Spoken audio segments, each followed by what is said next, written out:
the side, ref. Welcome back to another episode of In From The Side. I'm back with my co-host and partner in crime, Matthew Rhodes. How's it, Matt? G'day, mate. I'm good. How are you? Yeah, good. Good to see you, buddy. Thanks, mate. It's good to be seen. Been a good week. Some really good rugby on the weekend. Northern and Southern Hemisphere teams going hammer and tong. We're getting to finals times, and obviously some people did really well. Some teams did really well, and others maybe just didn't hit the mark. I was in London on Saturday. I couldn't watch the rugby. What happened? What happened between the Bulls and the Sharks? You're so full of shit.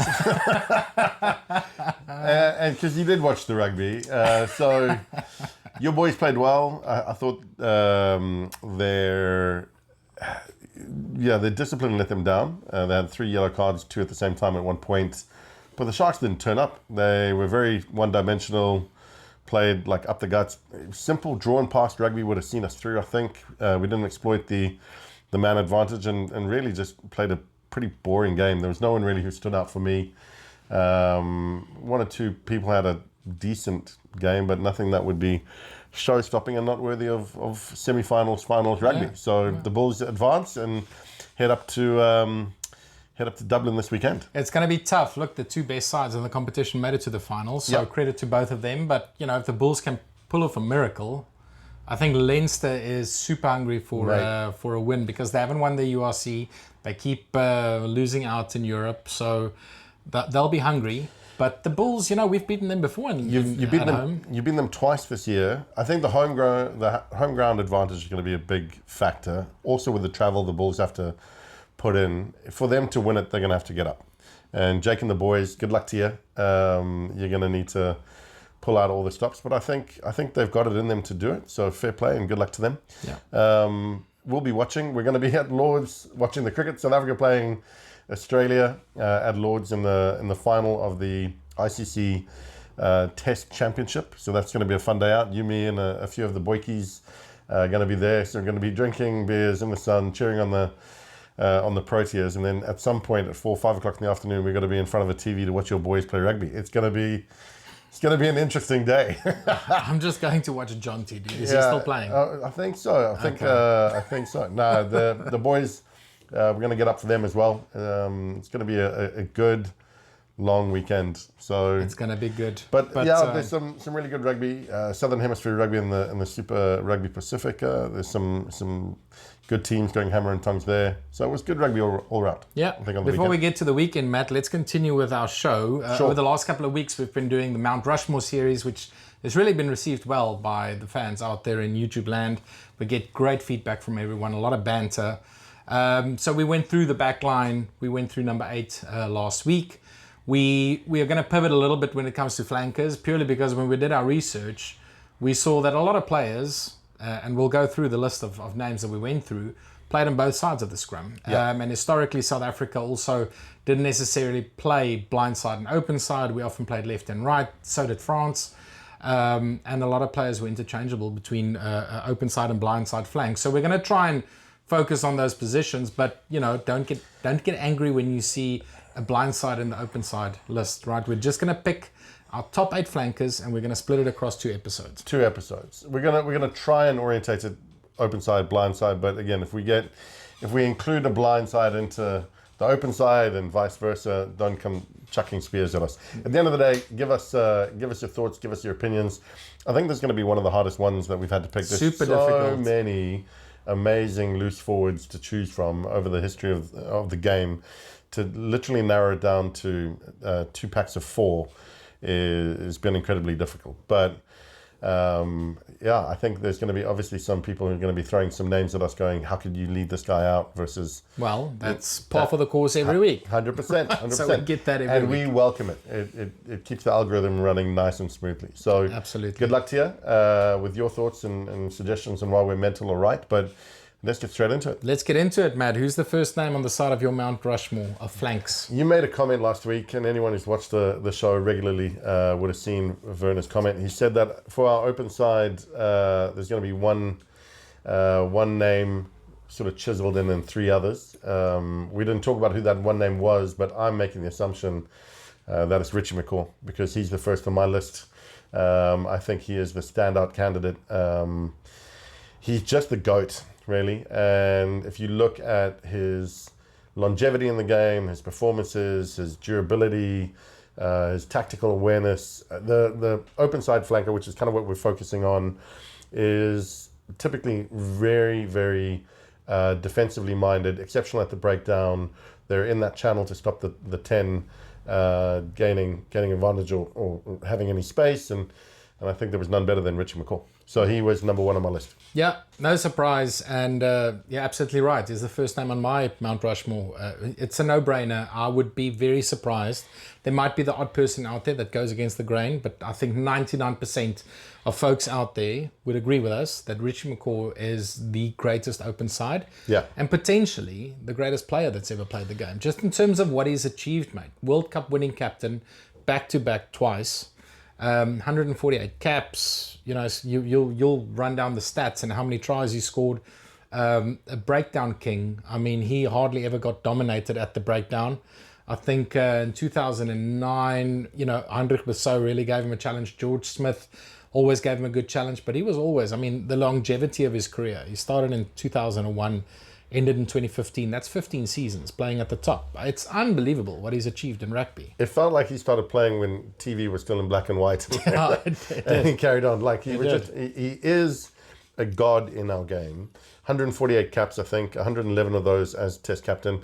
I think you made a comment that he won over 100 tests. I mean, players don't even play 100 tests. He won 100 over tests. 100 tests. It's unbelievable. He 27 tries, I think he had. And so for any forward, and again, he had longevity, but any forward to score practically one try every 4 or 5 games, 27 tries for anyone is outstanding. And so, again, his tactical awareness, he would be found often out in the wing, dotting over because he knew that that's where the space was. They pulled in all the defense and he was going over the line, scoring in the corner, or he'd often be the man playing a link game and making the final pass for someone else to go over. So not only was he really good at the dark arts and found at the bottom of most mauls and rucks, being an absolute pest and nuisance, which to South African fans like us, he was just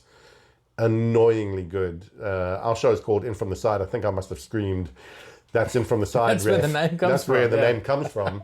That's In From The Side, ref, because he was just so good at doing that. And while he pissed us all off when he did it, he managed to either manipulate or sort of manage the expectations of the refs that were marshalling the game well enough that they never blew him. So he never got blown up for it. And again, he played on the edge, but he knew what he would get away with. We spoke about it previously. It's part of his genius. I think he was a super smart, intellectual player.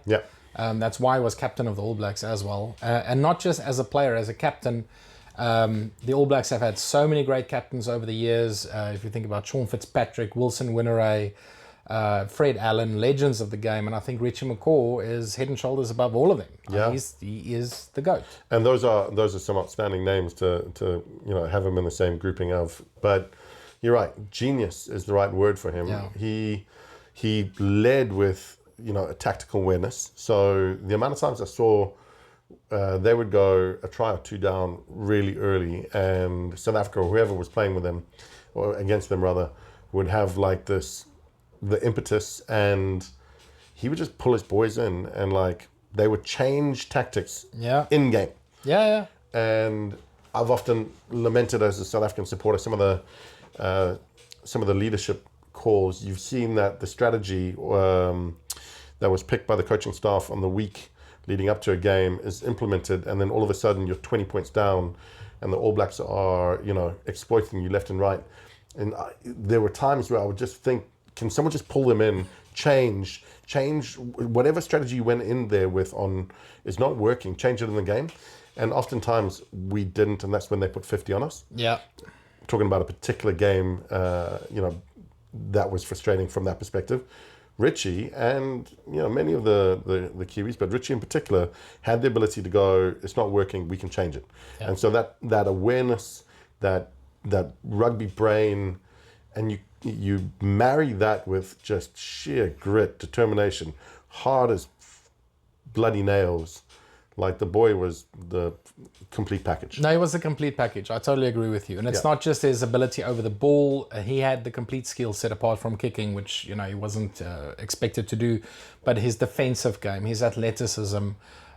He led from the front as a captain as well. It's so easy to follow that guy into war because he set the example. He was the guy. You know, it reminded me a lot about someone like Martin Johnson. You know, similar, great captain who always led from the front. Didn't do a lot of talking, just led by action. And no, Rich is, that's an easy one. I think that's the easiest one out of this entire 2 lists that we're going to do. That's the easiest one of the 8. And again, he holds the distinction, him and Dan Carter, 3 World Player of the Year. Yeah, amazing. Accolades. Every accolade that he's earned through tough battles. And as I say, he'd often be targeted by other teams to try and get it under skin. And his composure, he wasn't afraid of being, in the grit.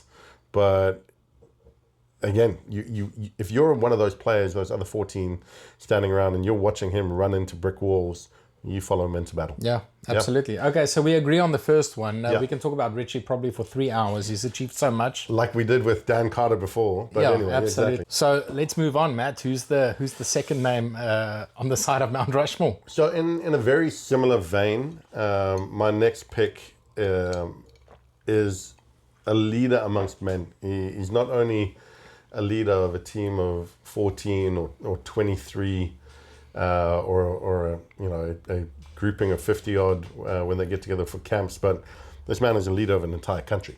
And so for me, Sia Kolisi is up on that list. Okay. So Sia is the most capped flank in South African history. I think he's got 80 plus caps at flank. He, again, confusing that he plays number 6. 6 is obviously the number Francois Pienaar wore. Both of them were open side, where most open sides in the other teams are 7. In South Africa, it's viewed as a number 6. But to me, he's more than just a captain. Sia Kolisi has managed to, he's like Richie, 2 World Cups. Yeah. And he's just managed to get his boys up for the fight on every occasion. He's a leader of men. He's a leader in principle. He leads by actions in a very similar way that Richie did. And just absolutely love the man. And so not only do I love the aura about him, but I love the player that he is. And he's taken a bit of stick in the last year or two. When he went over to France, he got some bad press. But in general, I think he has been an outstanding flank in every sense. He's good at the breakdown. He's really, really hard to shift in those tough moments. As a quick flank, you'll find him coming in, especially when he was playing for the Stormers as well. Yeah. They would get the ball out to him coming into midfield, and the amount of times he would just get the ball going over the gain line. As I say, he's a champion amongst men. No, absolutely. Sia didn't make my top 8. But again, we spoke about the number 8s of New Zealand last week to say that they could have their own Mount Rushmore. Yeah. South African flanks. There are so many that we could pick from. I love Sia, like you do. I have massive respect for the man. Not just because of his story, but sort of how he rises above all the criticism that he gets. There's still a lot of people that thinks he's not the best in his position, he's there for political reasons. That's all BS. He, for many, many years, was the best open side in the country. And you just have to look at how he pitches for big games. Like, watch him in both World Cup finals that he was captain in. He had great games. I mean, he tackled the All Blacks to pieces in 2023.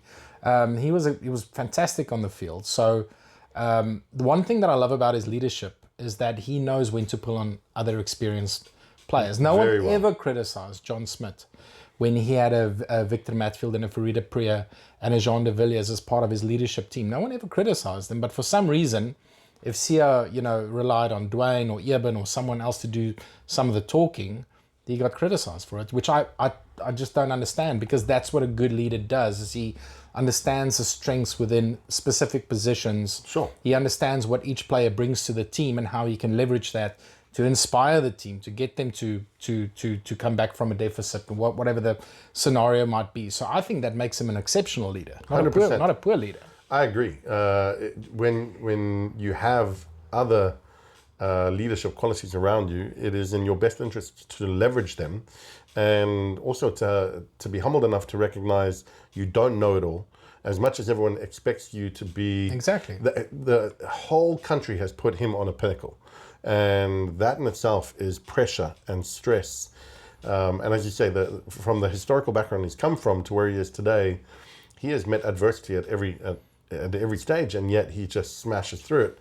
And I think you need, like, a really humble guy. You see it in the way that he gets interviewed. You saw it on the weekend. The Sharks lost to the Bulls, and Brayton Polster asked him, you're South African captain, do you have any words of advice for the Bulls? And he said, we've just been beaten by them. Why would I give them advice? They know exactly what to do. Yeah. Wish them all the best. He's always humble in that sense, and he's always very respectful of the opposition, no matter who they're playing. So for me, he encompasses what a great rugby player is, and also what a captain and a leader is. So fair play.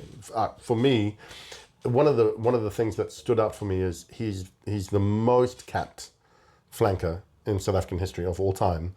And if you look at the people that he's had more caps over, and again, it wouldn't just be because he's captain. He's got there by rights of being a great player in his own right. There are some outstanding names that he's picked. Absolutely. Yeah. Absolutely. No, I mean, for over a decade, he's been one of the best players in the team, and he deserves that credit. And I'll be the first to acknowledge that. And captaincy aside, leadership aside, as a player, he pulls his weight. For sure. As most players go through dips, he might have the odd quiet game.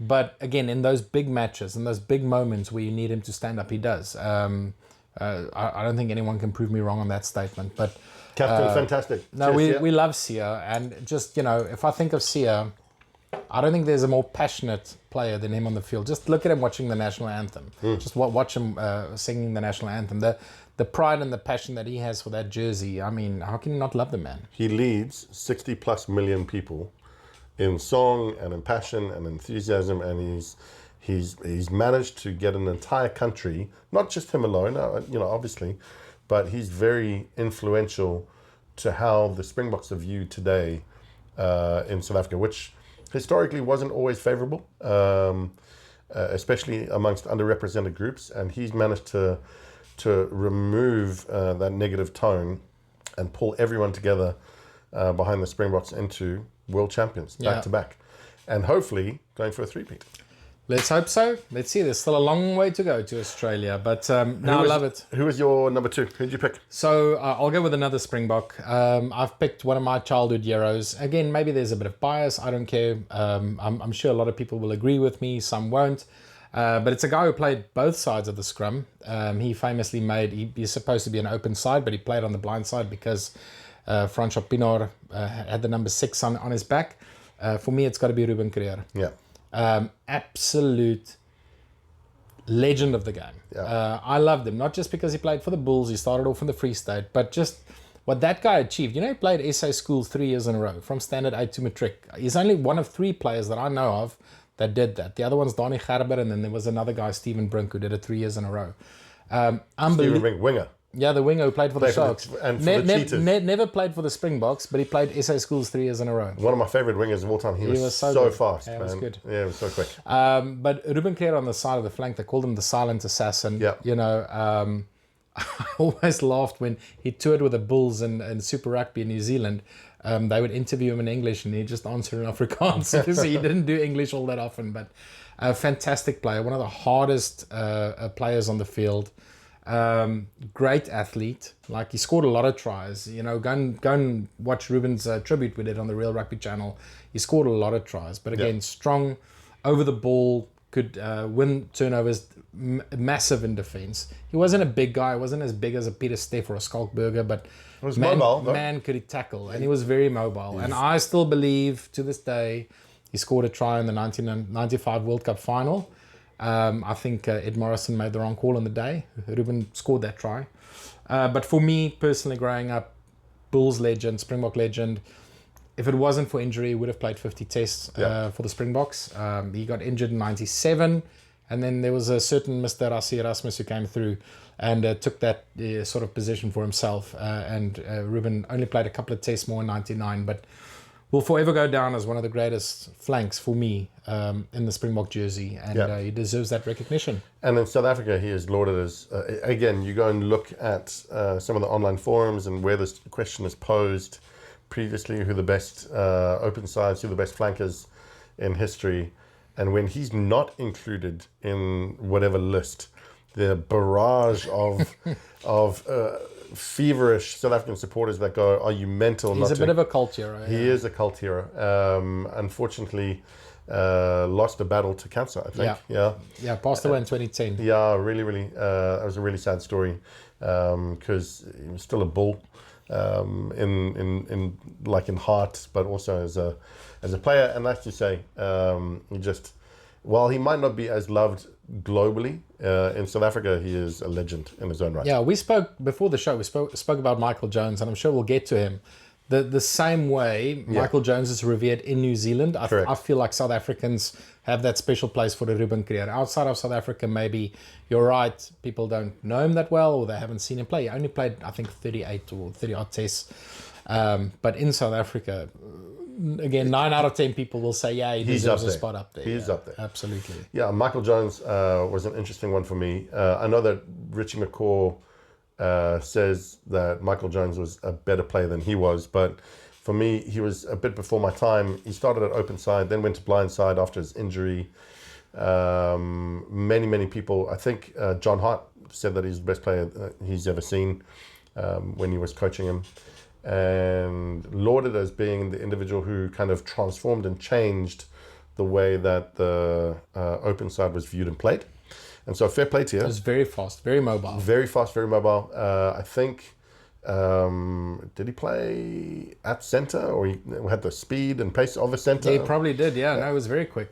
And for all those reasons, he was in my 4 initially, but I didn't ever really grow up watching him. So again, I can watch things on YouTube and the like, but it doesn't really, it didn't have the impact that the likes of Richie had, the likes of Sia has for me, and Ruben has for you. Yeah, and maybe there's a bit of bias. You're going to get so much shit from your mates in New Zealand about Iceman. Sorry, Clarky. Yeah, famously he scored the opening try in both the 87 and 91 World Cups. Yeah. Michael Jones. So let's get on with it, Matt. Who's your third pick on the side of Mount Rushmore? So it's, again, the hardest thing to kind of collate it down into a list of 4, but again, this individual had so much influence in the way that I loved rugby for a particular period of time, especially when he played.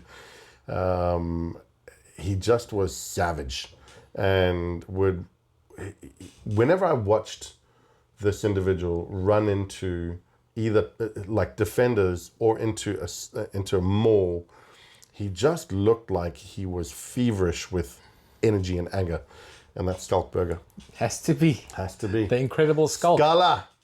Like, what an amazing player. I didn't want to give it away by saying his original, like, golden locks running in and, like, being all over the show. But when he went into a contest, a confrontation with another defender or someone who he was up against over the ball, that ball was not getting taken from him. Yeah. He just had energy and grit and determination like I'd never seen before. And so for me, he just was a champion amongst men.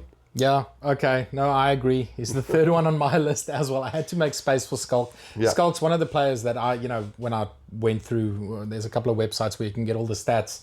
He played on both sides of the scrum as well, played a couple of tests at number 8, so he was really versatile. Yeah. Towards the end of his career, he played number 8. But, when he came onto the scene 2004, IRB World Player of the Year in his second season. Okay, he made his debut in the World Cup in 2003, but that was his real first full season. He just hit the world stage like a hurricane. Yeah. And he was destructive and volatile and very much, he played with a guy like Bucky's, that these guys would just hit rucks at the rate of knots. And he was, I can't think of another word other than destructive. That's how I look at Schalk Burger. And although he wasn't like a man possessed. He was, but he probably wasn't as great at turning over ball like a George Smith or a Richie McCaw. But what he did is he slowed down the opposition's ball so well. That's what he did well. He got his hands on the ball. He maybe didn't turn it over, but he delayed the opposition scrum off getting his hands on the ball, and that gave the Springboks time to realign their defence. And we had that blitz defence in 04 and 05 that famously worked for us. But again, his skill set, people underestimate how skilled Schalk is. He was a Nuffield Week cricket player. He could have played Fantastic cricket cricketer. Internationally as well, but his ball skills is amazing. There's a couple of tries that Brian Abana scored in 05 in Perth against the Aussies. And the first one, Schalk literally at pace picked the ball up from the ground, gave a long pass, and Abana scored. So, no, he was the complete player. Yeah. Defensively, I wouldn't want to run into Schalk Burger. No. And when you listen to podcasts and players from overseas talk about their toughest opponents, like Dan Carter famously said, the most difficult player he's ever played against was Schalk Burger. Yeah. So he rates him as the hardest guy he's ever had to play against. He reminds. So we picked our eights last week. Dwayne Vermeulen was up on our list. Yeah. When Dwayne had his long flowing locks, when Sculler, both of them don't any longer, but when Sculler had his long flowing locks, when they had ball in hand and they were running into opposition, they looked very similar, like this kind of Thor in a Springbok jersey type approach. I thought that was a very apt description of Dwayne last week. I think it's a similar, you could say in the similar vein, Schalk Burger was a Thor in a Springbok jersey as well. Yeah. Like just the most strong, tall, like bulky, but physically just unbelievable and really agile, strong, like running into brick walls with pace and just never taking a step back. And so if I'm in the opposition coming up against him, I'd step away rather than get stuck in. No, absolutely. I mean, he got so much go forward ball for the box. Yeah. Just a brilliant guy. Love listening to him today. Apparently he was very naughty as well. So, I can just imagine he was a great bloke on tour and a great team man to be around. But no, he's a legend of the game. He got close to 100 tests. I think he played 86 odd tests. I think he had, which is 86 caps, 11 tries. Yeah. 2007 Rugby World Cup winner as well. Just a champion bloke. Would have loved to see him get to 100 tests if it wasn't for that bad injury. I mean, he literally missed 2 seasons because of that that infection he had. He almost lost his life. And the fact that he came back. What a comeback story. And again played for the Springboks. Unbelievable. Meningitis, eh? I think so. I think it was. And it just shows the tenacity of the man. Mate, he just doesn't give up. Who comes back from meningitis and then goes on to play like international rugby? Yeah. Fair play to the boy. So he's number 3 on my list. Yeah, same on mine. Who'd you go for number 4? Talking about flowing blonde locks, I'm going old school. Okay, another legend on the open side. With his famous flowing blonde locks, I had to make space for Jean-Pierre. Okay. Unbelievable player. I'm getting goosebumps as I talk about him. Similarly to Schalk, like that guy just played at full pace for 80 minutes. He never jogged. You never saw him walk. He ran all the time and he would hit rucks hard and fast. There's a very famous clip, I'll show it in this video. I think it was either in 1980 against the Springboks or he played for the World 15 in 1977 against the Springboks. But he got knocked out, mate. He had a bandage around his head with blood flowing down the side of his face. And the medics just told him, come off the field. And he was fighting the medics. He was telling them to piss off. He's not going off. He's going to finish the game. And he kept on playing. Like, he couldn't even stand on his feet, but he kept on playing. So I think a lot of the older generation might agree with me on this pick, or they might appreciate this pick. I don't know how much you know about Jean-Pierre, but in French... Not much, brother. In French circles, an absolute legend of the game. He's from a bygone era. I had to pick him because I want to show some highlights. Fair enough. He's an absolute legend, so I had to get him in there. For me, and that's a great shout. I'm looking forward to the clips that you put on. I'll have to go and do... Have you done an appreciation for him in the past? No, I haven't done a full tribute, but now you've given me an idea. Yeah, so I might do a full one, but I'll show some nice highlights. I mean, the guy was defensively so strong. Ran into space well, was a link man, often with the backs. But again, just one of those hard, nuggety players. I loved him. I've loved watching him play. Yes. For me, again, I wouldn't have watched him, and I don't have much context to any of the stuff that he did. So that's great that you brought him in. I'm looking forward to seeing that. For me, my final pick came down to a few key names. David Pocock was in there for me. Sam Warburton was up there as well, as two outstanding, like the jackling ability of those two. Yeah. So Great players. Heinrich Brosseau, again, the original, like for me, one of the original jacklers. Like, Mate, Brosseau was on my short list. If he played 10 more tests, I probably would have included him. yeah, like, and again, it was hard because of, he was so good, but he didn't have the longevity. And when it came down to it, for me, it was between David Pocock and ultimately I went with George Smith. So George Smith, for me, very hard to choose between the two. I think both incredibly good at the breakdown, solid, strong, hard to shift, like really talented ball players. But for me, I think George just was a more well-rounded player. He was, I think, better in the ascendancy. He had more ball skills, which maybe talked to the longevity he had as well. But it was tough for me, like, because David Pocock, obviously ex-Zimbabwean, played for Aussie. I like to give a shout out to ex-Zimbos who do well. Yeah. But I think George Smith was a more complete and well-rounded player. Again, hard to argue, mate. I think the folks out there in YouTube land 9 out of 10 will agree. George Smith was a legend. 111. Absolute legend of the game. 111 caps. Again, like Richie, 148. I mean, you don't get to over 100 caps at this. I mean, this is such a tough role because you talked about it. Defensively, you've got to be solid. And so you're taking some big hits day in, day out. And you're also running into big lads day in and day out. To get 111 caps, fair play to you. No, it's unbelievable. And on my list of open sides, again, you know, we say Richie McCaw was the greatest jackler of all time. I think George Smith is up there. Yeah. You know, he was as good at stealing opposition ball, disrupting the breakdown, getting his hands on in the ruck, playing on the edge, coming in from the side and making sure the ref doesn't blow him up. Yeah. He was as good, mate. Maybe, you know, Richie brought a little bit more in terms of athleticism, but George Smith could run with the ball. I remember a very famous try that Brendan Cannon scored against the Springboks in 2002, where George Smith, from a line out, ran through for 50 meters and we couldn't catch him. Yeah, really quick. He was very athletic, great defensively. Again, everyone remembers him as a turnover king, but defensively he was faultless. I mean, he was strong in the tackle. So that, for me, that's what it came down to. It came down to those guys that I mentioned: Sam Warburton, Heinrich Brosseau, David Pocock, all amazing turnover specialists. So was George, and I think George just pipped them because of his athletic ability, is running with the ball. So not just the defensive side, and the other names that I mentioned as well, all in their own right, really, really good with the ball in hand. But I think he was superior. Yeah, no, absolutely. Can't fault you there. I love it, Georgie Smith. So that's our part one of picking the flanks. Just some honourable mentions, Matt, from my side. While we're looking at open sides, well, we tried to look at open side, but Juan Martin Fernandez Lobe, Pablo Matera from Argentina, both fantastic players. I had David Pocock, you mentioned him. Simon Poitevin played both sides of the scrum for the Aussies. He was really good. David Wilson, double World Cup winner in the 90s. I think he deserves a mention. Michael Hooper recently Michael Hooper retired. So the Aussies, again, they had some great really players. Good 125 caps, Michael Hooper. Yeah, absolutely. Hard to leave him out. Yep. I had Neil Back on the open side.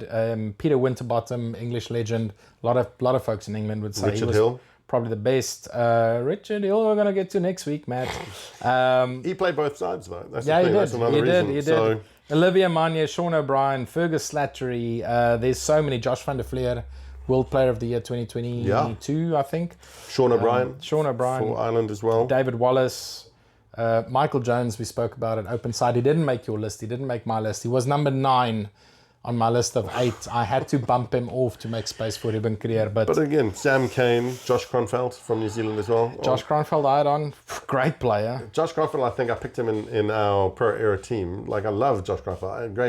Great player, really athletic, very versatile. I got a bit of stick when I picked him in the team over one or two individuals. But yeah, again, Kiwis great with their Lucies. Yeah. Again, Michael Jones is standout of the people who missed out. Yeah. South Africa, Francois Pienaar, obviously. We talked about 100 Brissot. In England, again, Lewis Moody and Tom Curry. Tom's still playing, but great players. And then for France as well, I think Serge Benson was a great player. Was a 7. He also played both sides, but yeah. He was one of my favorites. When he played, I just loved watching him play. Because again, very similar in his kind of style.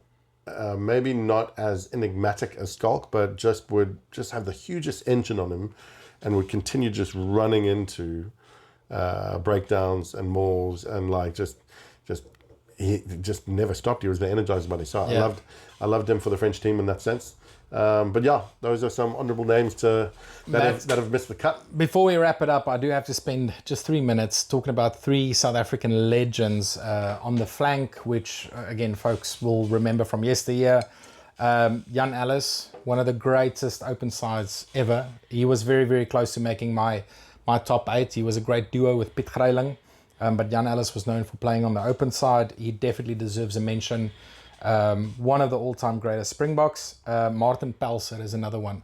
He terrorized the All Blacks in 1960, mate. If you speak to any All Black that was on that tour and ask them who the greatest Springbok was they played against, they would all say Martin Pelser. He was absolutely fantastic. One of my dad's heroes. And the other one was Rob Lowe, who played in the 80s. I think a lot of folks down in the Cape would definitely agree with me to say Rob Lowe is one of the better flankers. I don't think he was good enough, when you compare him against the Ruben and a Schalk and a Sia.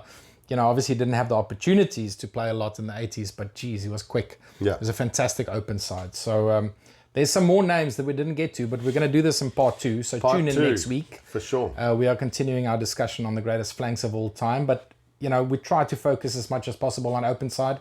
Leave your comments in the comment section below. Give us a like and a subscribe.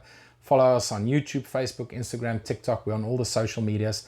But before we wrap it up, we do want to end the show on a little bit of a somber note. We got the very sad news. I mean, last week we did a bit of a tribute to Darren Scott, who was a legend in South African sports circles and specifically in rugby. And very, very sad to get the news out of New Zealand that Stu Wilson passed away yesterday. So he was an absolute legend of the game. When we did our tribute to the wingers, we spoke a lot about John Kerwin and Jeff Wilson. Well, before they came along, there was Stu Wilson, and he was an absolute fantastic player, scored a great try against the Springboks in 81 that helped secure that series, and he will forever be remembered as one of the All Black greats. So Stu will be missed. Thank you for all the memories. Tune again next week, and we'll catch you on the flip side. Cheers, Matt. Cheers, y'all. For the players. It's very low when it comes over. Loveridge away to Pokeri. Handles for the ball. First time in Test Rugby. Houston up and through a chance.